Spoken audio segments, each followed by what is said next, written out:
What up, y'all? It's your boy Q, man, and you tune in to Boxing Vibes TV. In this next video, we get into the Teo versus Loma showdown, and we're gonna get into the new super cruiserweight division by the WBC. Y'all rock with us. You know the vibes. This ain't one of them times you can slide by what you say that you gonna do. Put your money up, run that fade, time to show and prove. You know the vibes, partner. Ain't got no ways up in my casa, clown in the day, gone in la mañana. I've been on fire lately, train my spirit, mind and body daily. Victory is sweet, that's the science, baby. It's only right we represent from Tampa to Tally. And keep the pressure on these eyes, they cardio lacking. Till you flopping on the canvas and bombing your weaving. Unleashing the fury on your face while the audience screaming. Hope they got great seats or the pay-per-view. Let's get the breakdown from J, DJ, and Q. You know the vibes.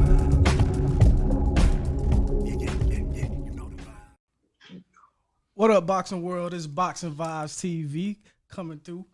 What's up? What's up? We got What's a little good? background. What's good? Y'all see the white leather? We back trying to do it a little bit better. We got JD in the building. Right here. We got Q in the building. You. And we got yours truly. Hold on. Q, where your pinky finger at, man? We gotta see You know what I'm talking about? to the Over here in moon. the atmosphere, baby. Where yours at? This To the man moon right roof, baby. You know what I'm talking about? My man Smooth from Tallahassee, satellite, straight from Hey, Tally man. 850. From Coon Bottom to the moon, man. Coon Bottom. Right. You know what I'm saying? To be more exact. Hey, so now that we done, could you tell them what to do, Q? Hey, man. If y'all down with the vibe, notification, subscribe. Uh-huh. Smash that like button, stop stunning, man. You know what I'm talking about? We putting our life on the line out here, man. Come on now. All right, Deontay. Show us some love. For real. Yeah. Do that right there. Real quick. It don't cost nothing. Okay. Appreciate that. It's free to rock with the crew for now. You should feel good. You should feel good about yourself. Right. So as y'all can see, y'all been rocking with us in the beginning. We got a little bit different background. We trying to upgrade the visuals, upgrade the audio. We'll be coming through to Spotify, iTunes, kind of diversify to get more content out to y'all. And a quick plug, let y'all know, man, we're recording live from Signature Punch Gym in Tampa, Florida, the new Antonio Tarver gym. Magic Man, Very baby. nice. Come on down to check it out. Very nice. Mm-hmm.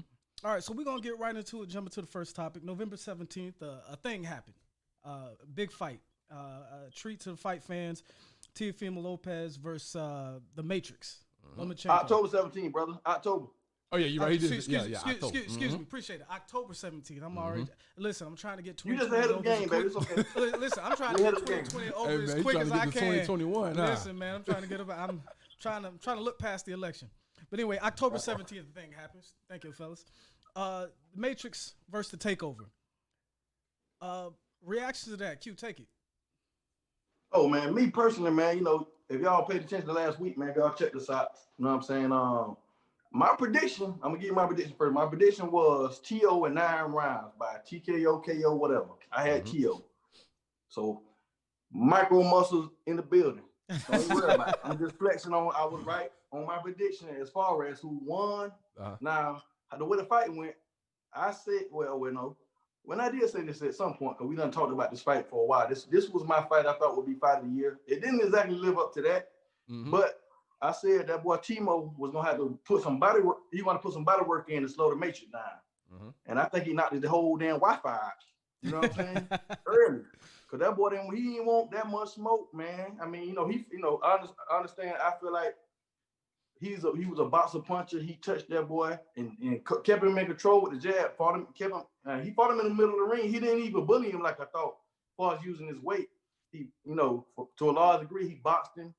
Went to that body, bam, then kept disrupted his rhythm with that jab.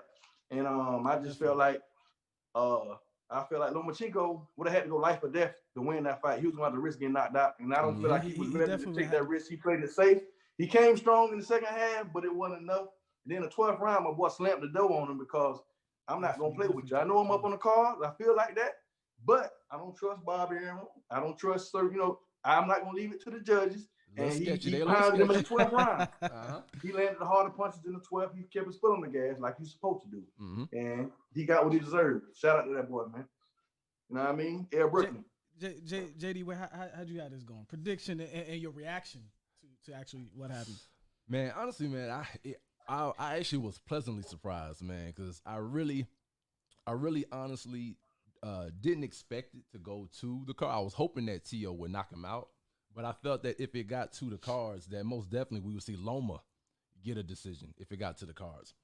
What's most shocking to me, man, is really the way the whole fight played out. And I just got to read off some numbers for y'all, just so y'all can really hear how surprising the first half of this fight was. Because everybody, talks about Loma starting slow, and what was really the reason behind that. Listen to the amount of punches this man threw within the first 7 rounds of the fight, right? Round 1, only 4 punches. Round 2, only 12. Round 3, only 11. He was downloading. Yeah, downloading. Round number 4, only 9 punches. Round number 5, only 9. 6, 13. And then in round number 7, still only 22 punches, man. So that is the perfect definition of when somebody don't want that smoke. Okay, so let me ask y'all a question. So we've seen the pictures and we've seen the WBC's message to Lomachenko, rest up, champ, get well, which I think is odd for a sanctioned body to do. But I guess when you're the franchise champion, they want to take care of you. They said he injured his shoulder in about the 2nd round. We saw he had surgery. It's interesting you bring up that stat because it seemed like his punch output picked up. Exactly. So I just want to hear y'all's thoughts on how much of a role do you think the shoulder injury played in his performance, and do you think do you see it as a Mayweather-Pacquiao situation, or do you with the shoulder injury, or do you see this completely different just because it looked like he picked up his output as the fight went on, as opposed to looking like somebody who got a shot, was feeling good in the beginning, and then it wore off?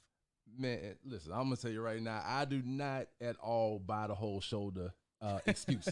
Hey, man, growing up, everybody at some point. He was late. He had the brace. He was laid up. Hey, man, listen. One thing I learned about playing sports, back in my day, in my limited sporting career, is that the coach always told me 2 things, man. There's a difference between being injured and a difference between being hurt. Now, was Lomachenko hurt? He probably was, but I feel like all boxers probably go into a fight Lopez said he was hurt with some kind of pain. Man, when you're dealing with sparring, when you're dealing with things like that, everybody on some level is hurting. And it's interesting that Jay, and before I throw it to you, Q, it's interesting that Jay brought up how his punch output went up. Now, listen, we said the first 7 rounds, right? Now, if we started the 8th round, he jumped up to 38 punches thrown, then 9, 38, then he went to 44, 62, then 59. So I don't see how the WBC, Loma, or anybody will try to sell us on shoulder pain or shoulder injury when we literally watched his output go up. So bad. Okay, so I guess we're kind of not buying the shoulder injury too much. I mean, and you never know. You got to play with pain. It's part of sports, and he might not have been 100%. But then again, Teofimo might not have been 100%. So that brings me to the next thing I want to look at. What do you think happens in a rematch? Lomachenko is a notoriously slow starter because he's downloading, like great pound for pound fighters are. If you look at Terrence Crawford, downloading his opponent, kind of waiting and being patient, and then pouring it on towards the later part of the fight. How do you see a rematch going? Hopefully, it won't be one. In my opinion, I don't want to see a rematch because I really don't think Lomachenko gonna get better. I really feel like that. I feel like he is 32. Yeah, I feel like it'll probably get worse. Honestly, I don't think he's gonna want to trade with that man. I don't think he want to trade with him. I think it's a reason he was reluctant to trade early. And that's that's a very good point, because if Teofimo responded early in the fight like he did in the 12th round when Loma was trying to mix it up, the question becomes: is Lomachenko durable enough to survive that firefight or win those firefights to be able to back Teofimo off? And he's absolutely not. In my opinion, if they do a rematch, I personally don't see it going any better than what we saw the first time. Because clearly the expectation is going to be in the rematch for Loma to be active earlier in the fight. Right. You got to take more risks. Kind of like, take more risks. But unfortunately, what I feel that will expose is his chin. And we all know that T.O. has power, and I would see it going very, very bad if he opens up early. That's how I see it. Most definitely. Yeah, and just to throw my 2 cents in, I completely agree. One of the things that I always wondered when you saw Teofimo Lopez, outclassing people is when somebody's just as fast, somebody's just as smart. Does he have that dog in him to really trust himself to win in a trade? But speaking of transitioning a bit, speaking of the WBC, there's a new weight class that may be on the horizon. Currently, boxing has enough weight classes. They have 17 weight classes, and thinking of adding the 18th weight class, the super cruiserweight, and that'd be the 201 pound to 224 pounds. You got Tony Bellew leading the committee, kind of examining to see, trying to bridge that gap between the smaller heavyweights and the bigger heavyweights. What are y'all thoughts on that? Man, I really don't like it. Now, for the sake of sounding like a traditionalist, I will most definitely say that I really don't like this division that they are creating. Personally, I'm gonna keep it real. I think it's all about money. I think it's a money play. And as much as I don't like it, I will say, in this time where everybody's about the dollar, I do see the flip side of why the WBC is doing it. And when they did it, it really had me start looking into sanctioning fees, and really, when everybody, started talking about all these different sanctioning fees and all these different governing bodies are doing that matches, I went back, looked in a little bit of history, and I looked at my old buddy, good old Miguel Cotto. Miguel Cotto. Boy. What a lot of people don't realize is back in the day, when about 5 years ago, when he fought Canelo, Miguel Cotto actually gave up a belt because he didn't want to pay those fees. When they were about to have the Miguel Cotto versus Canelo showdown, y'all take a wild guess right quick at how much you think the WBC wanted from Canelo for sanction fees. It was like $500,000 or $200,000, somewhere I was around gonna there. say like 10K. I don't know. 10K? Yeah. No, like you were 200,000. closer. You were closer. 100. 300K. What? They want Dumb. the WBC wanted Dumb. from the Miguel Cotto Canelo fight 300K, man. 300K. So They on that dumb obviously, juice. right. So obviously at that time, Miguel Cotto actually was signed to Rock Nation, which we already know how Rock Nation feels going to the whole J movement and independence. They're like 300K for what? Early. For what? Early. So of course he gave up that belt. He gave up that strap because he's like, man, I'm not about to hand you 300K for nothing. So to tie it back to this new weight class, I personally feel like that's all it really is for, man. It's just another way for the WBC to monetize off of a few more fighters. Real talk. Oh man, big trash. big trash. And if you watch the video while I fumbled through the whole thing the other day, you know what I'm saying. But my point stayed. My point was like this. Now, and my point was too many belts, and it's money grabs. You know what I'm saying? It's about these sanctioning fees. It's about a lot of other things. It's politics, because they will move their pivot foot. They move from their square to help facilitate somebody in which they want to see elevate. You know what I'm saying?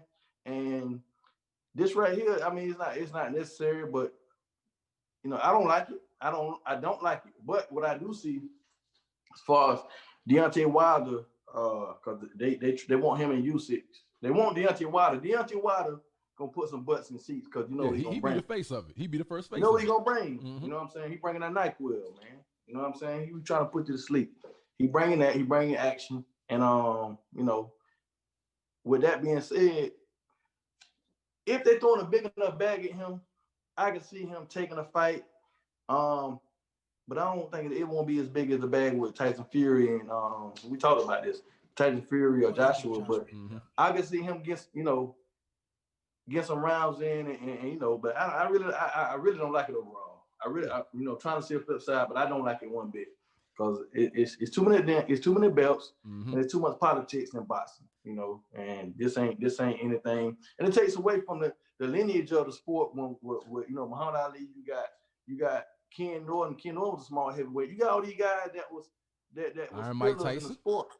Mike Tyson. And, we talked about this another time when Jay. I don't want to take your point away from you, but it was dope. So I'm gonna just say it. You say it takes away from the David versus Goliath. That's the only division that could have the David versus Goliath battle. You know what I'm saying? Where you could have somebody that's 209 fight somebody that's because what my man name? We had a buddy that was set like David Hay when he fought. David Hay fought Nikolai Valuev. Yeah. 7 foot. I think he was 7 foot full of hair. He got a hair jacket on. Yeah. And It was David literally Haney put David him, versus. it was amazing. It was amazing to see. He stunned him. I wish he would have dropped him, but he stunned him, and he put them hands on him. He showed him, I got the equalizers, speed, technique, so I really don't like that one bit. And it ain't too much for me to say about it. It's just more propaganda. It leads me to something. I will admit that I was a novice when it came to sanction fees before really Mayweather came out with his last his Statement. rant, statement. And then now that you're telling me the amount of it, it makes sense. I mean, I remember growing up. I mean, they're less relevant now. I remember the IBA, the IBO. Shoot, man, that's before. I don't even remember the IBA, bro. There's the WBA, WBO, WBC. So there's about 6 of them, and then the Ring Magazine. Right, exactly. No, it's like 10. It's like 10. I actually had them all wrote down. And then you have your continental belts and all that. Yes, exactly. Commonwealth belts over in England and things like that. So yeah, and I guess these sanctioning bodies are to give legitimacy to the fighters, but I guess when you get to a certain point, the fighter is the one that makes the belt legitimate. So this brings me to something that I was wondering. It floats around in boxing. You see, the UFC, right? They have a league. You see, does boxing need a unit? Because the thing about boxing is it's global, much the sense as MMA fighting is, but part of boxing's rich history is literally a guy coming from the mud, not needing to sign with anybody. But if you can fight, you can fight. If you can put butts in the seats, you can put butts in the seats. And there's nothing, and you can duck fighters. But what do you guys think about boxing being more organized? Man, it would be great for that to happen for the sport. You say more organized? Yeah. Like like a league, like an NFL, right. like an NBA. Not all these different sanctioning bodies. Not schedules. Right. So I think overall, I don't see it happening. It would be great for the sport. I know you all remember. Now, here's what I really want to see. I really would like to see a reemergence of something like what we saw with the Super 6 tournament. That was dope. Y'all remember back in the day when that went I gotta down. see y'all. I gotta see y'all. Yeah, when Andre Ward won. It would be beautiful to see just 6 or 7 of the top fighters, man, agree to go at it in a tournament.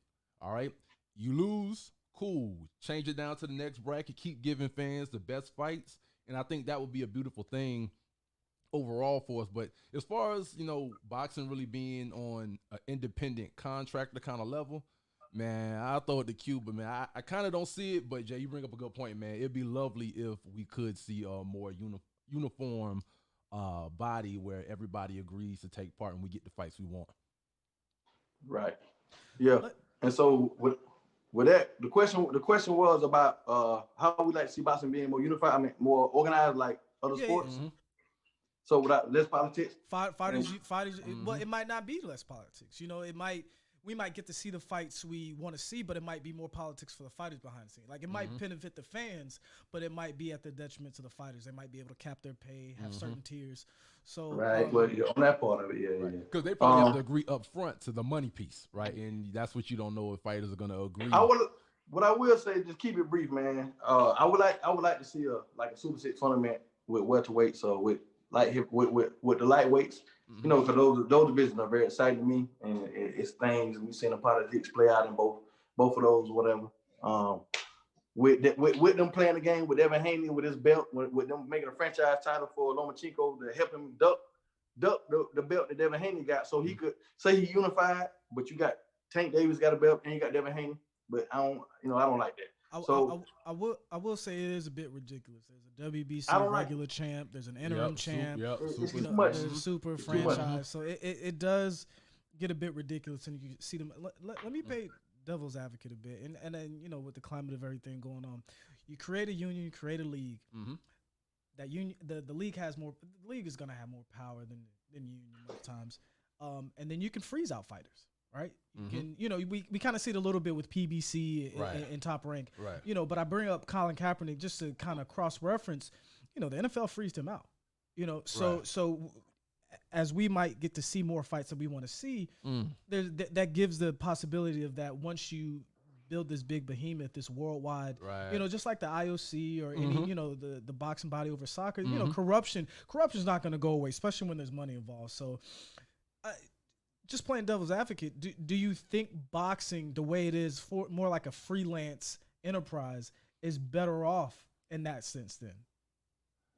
Man, that's better off in that sense. I kind of would say that boxing, you bring up an interesting point, because I do believe eventually when money is on the table, that's most definitely what would eventually happen.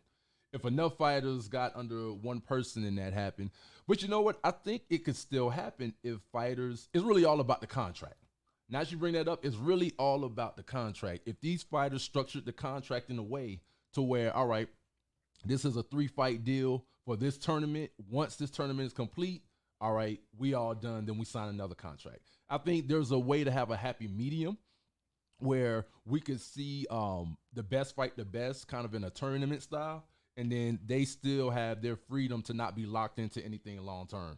So I could see a way where you could get the happy medium. Now the question is, would all these independent contractors really be down for that? And that would be the thing that would have to be attractive, I think, in my opinion, where you would have to make it lucrative enough, and you would have to because you see the pay disparities between somebody like a Tom Brady and this 53rd man on the NFL roster, right? So you couldn't put the same contract for a Floyd Mayweather that you do I don't know, a lower tier fighter who Andre Berto. So. Oh, boy, I was just thinking the same thing. That is weird. Yeah, that's weird. But check me out. Here's a point that would really, what might erase all of that if you did a tournament like that. Here's what you do. It's an incentive laden contract. So you step in the ring, the man who wins, you guaranteed this sum. The loser is guaranteed this sum. So then when people start talking the money thing, you know what I mean? You win. It would definitely help negotiations when the money side is set. So, right. Q, you got anything left on that? No, I'm with y'all, man. I'm with y'all. I mean, basically, they I like Super 6 tournament. Yeah. I like it. I'm gonna keep it dope. I like how they did that. You know what I'm saying? And you being king of the hill, man. You battling out through that. And I'm about to send y'all something because I saw something on IG where they had a fantasy one. You know what I'm saying? They had Pacquiao, had Crawford, had Errol Spence. They even on the bottom tier they had I don't think he deserved to be on there. They had my man Khan. They had Mir Khan and somebody else that didn't make no damn sense. They shouldn't have been on there either. But because it's better fighters than them that belong on it. They're just fan favorites, they exciting. But that's what I want to see. I like to see something like that. As far as the money go, incentive based, for the winner, first, second, third place, type business. And that's pretty much how I like to see it. I mean, in the fantasy world, but that'll never happen. It's too much big money, too many big names. It's too many people going different directions. All right. It's too much. So to kind of put a bow on that, so we're gonna wrap this up and we're gonna jump into the Connector Whiff segment. Connector Whiff. Kind of come out your rapid fire. So the first one is Chocolatito just won a decision. You said who? Mr. Chocolate. Who? The former pound for pound king, who we may have had our issues with his rankings seat at the top of the pound for pound list, but he was there nonetheless. Connector Whiff, does he get back in the top 10 pound for pound list? Now that he's better not. He better not. You want to hear why? Connector Whiff, does he make it back to the pound for pound list? Hell no. That's all right. We got a word from Q. Whiff. Nah, bro. Nah. At this point, nah. It's a wrap. It's a wrap. He's only 33 years old. Yeah, he's only 33, but man, that's a hell of a ladder. He got to climb to get back, though, man. There's too many people not in there that deserve to be in there. Yeah, man. There's too many people that deserve to be there. And at this point, he had his opportunity. Not in there. He had his opportunity at that spot. And he got knocked off that pedestal, man. I don't see him making it back. So that's a whiff for me too, bro. So we got a whiff for you, Q? It's a whiff, man. He better not get in there, bro. He get in there, that shit dead. Hell no. They lost credibility. All right, so Connector Whiff, Tank Davis, Leah Santa Cruz, Fight of the Year. Whew.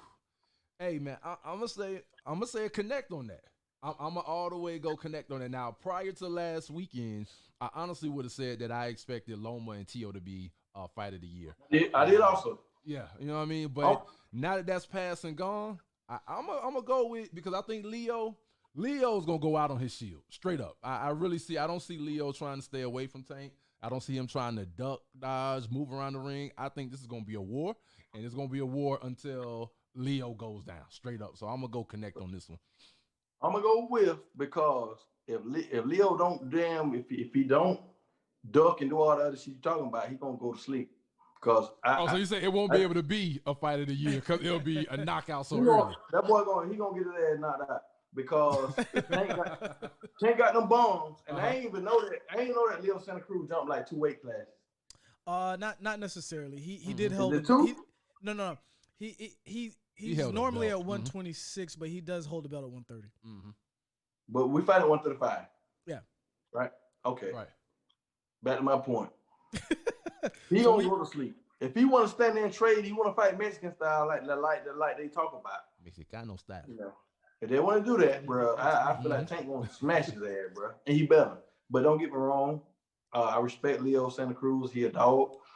It'll make Tank look bad if Tank don't hurt this man. If it goes life or death late, and It'll look bad, right? I feel you. I will be real and say that the fact that my man, what the Cuban, Devin Haney fighting, Gamboa. Gamboa. The fact that Gamboa split his rupture his Achilles, maybe in the third round, he still made the fight. It doesn't look good on Tank. Right, that didn't look good on Tank, but I feel like Tank took that criticism, and Tank gonna come ready. Okay. Full Tank.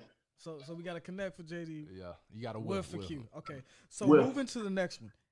Teofimo dead set on moving to 140.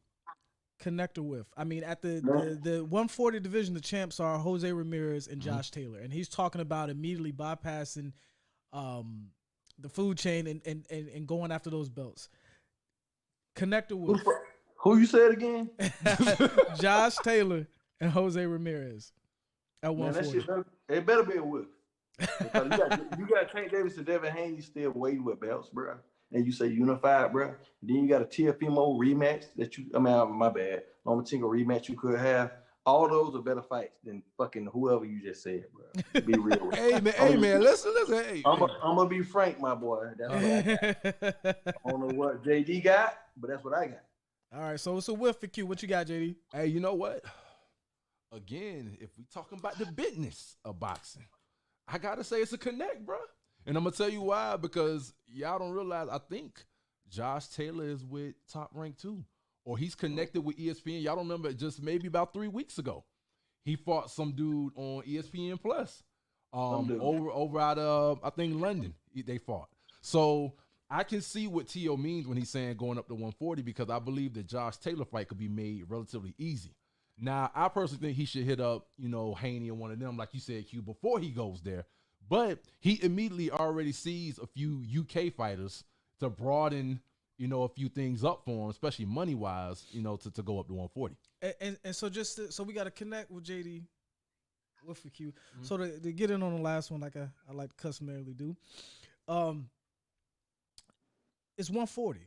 He's not going to heavyweight. They'll be.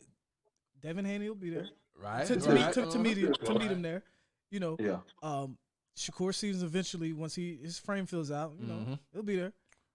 Tank Davis, they'll be there. Ryan Garcia, like these guys will be there. So it's one of those things. I think it's a connect just because, fights sometimes are about narratives, right? And if you get 140-pound kingpin who's just he has that star power now. So he takes that and runs with it to 140. And I think he gives some clout. He gives some clout to that 140 division. And so now when you have the Devin Haney's, Ryan Garcia's fighting their way up to 135, and then making that super fight at 140, once you have a 140 kingpin that the world recognizes as a dominant pound-for-pound caliber champion, I think there's some rhyme or reason to it. So I'll call it a connect. And I'm gonna add to your position, Jay. AQ Josh Taylor, bro. He's actually the unified light welterweight champ. So you're talking about a dude like who's over. Yeah, so he's over across the pond. And you know, he's a unified champ, so that's kind of a fight that could be made, man. Well, I mean, with that being said, bro, I'd be a hypocrite. Because if somebody got all the bags, and I mean all the bags, all the belts, I don't even talking about this, you know, WBC help your ass. I'm talking about you got all the belts. So I that adds a wrinkle, and I respect it. Oh, you know what I'm saying? I think that's against the rules of change. Are you saying to connect? Yeah, it sounds like you connect. Well, I mean, I'll connect if I'm gonna go do my research. Hey, we convinced them. We convinced them. We convinced them. Okay. Ain't nobody else said they got nothing, bro. Go to 140. I don't give a damn phone on nobody over there. All right, so we're going to say as a connect, and we're going to go ahead and put a bow on it, man. Thank y'all so much for tuning in. We're putting our blood, sweat, and tears in this, coming to entertain y'all, trying to entertain the boxing. I say Q is life or death out here. Hey, listen, life man. Death, bro. We risking our life for this shit.